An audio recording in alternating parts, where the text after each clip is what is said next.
Saan ka nakatira? Diyan lang, te. Saan? May court. Sa my court. Araw-araw mong trabaho yan. Ha? Araw-araw ganyan ang trabaho mo. Oo. Nangangarakan. Madami namang basura. Araw-araw yan ang pinagkukuhanan mo ng pera. Oo. Sino kasama mo sa bahay? Wala. Wala akong bahay. Wala kang bahay. Saan ka nakatira? Doon sa court. Sa court ka mismo natutulog. Hmm. Pero taga saan ka ba talaga? Anong probinsya mo? Taga rito ko. Bininta ko yung bahay ko dyan sa Sun 7. Binenta mo. Tapos, bakit mo Bininta binenta? ko ng 350 bago mag 2020. Ba't binenta mo? Ha? Eh 2019. di, wala ka ng bahay ngayon. Wala lang pangulog eh. Ah, Sa mabatak. Oh. hinuhulugan mo sa pag-ibig. Matatapos ko na sa bangko. Sayang. Matatapos ko na. Bininta ko kasi ang bangko babatakin. Walang ibibigay sa'yo. Tapos ngayon, sa ano ka na lang natutulog sa may Oh. court. Oh. Bininta ko di Ano yung 350,000? 350,000. Ako ang nag-transfer ng titulo. Ay, wala palang tali. Wala kang kahit yung maliit man lang na bahay na naitayo. Ha? Saan mo ginamit yung perang napagbentahan mo? Inubos ko na. Saan mo inubos? Hindi ka bumili hindi ka nagpatayo ng maliit na bahay. Hindi, madali lang naman ubusin ang pira eh. Sa bagay, ngayong panahon na to, yung 1,000 parang 100 na lang. Pagkain pa lang.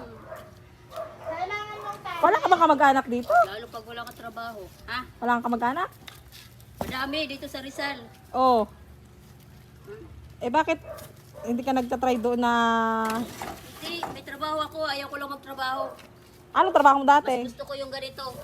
Walang amo. Lahat ng klaseng trabaho kaya kong pasukin.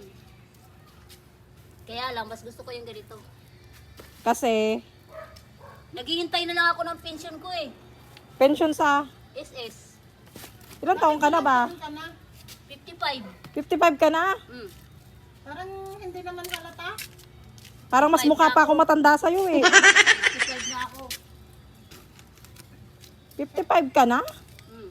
Kailangan mo bang tali? Ote, Teka lang. Nasaan na ba yung mga tali? 55 na ako. Parang hindi naman halata. Pag hindi mo inintindi ang problema mo, hindi halata. Saan Oh. kay tapon, doon ka lang, huwag ka magre-reklamo. Oh, kaya baby face. Para mahaba ang buhay mo, parang si Imelda Marcos. Sa bagay, stress ang nakakapag ng sakit, nakakapag-trigger ng sakit. Oh. Kaya Ano pala. masama sa namamasura? Oo. Wala talaga kasi sabi nga nila, sa basura may pera. 20k ang sahod ko dati noong year 2000. Oh. Nagsara na yung company namin eh.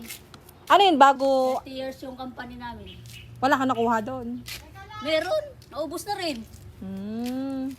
So yan na yung pinangtatawid mo araw-araw. Ha? Yan na yung pinangtatawid mo sa pagkain mo araw-araw. Pagka may kinita, bibili ng pagkain. Pagkain agad, Oo. para lumakas. Para may panglaban ulit kinabukasan. Kikita ulit. Akala ko saan ka nagtapon, ang tagal-tagal mo eh. May panali pala dito, kukunin ko na lang. Sige. Meron ba? Ayan na. Hindi, dyan lang yun. Ginamit ko pang gatong. Ayan. Nasaan na ba ito? Sa totoo lang mga mahadera, totoo yung sinabi ni ate na kung gusto mong humaba ang buhay mo, wag mong isipin ang mga problema.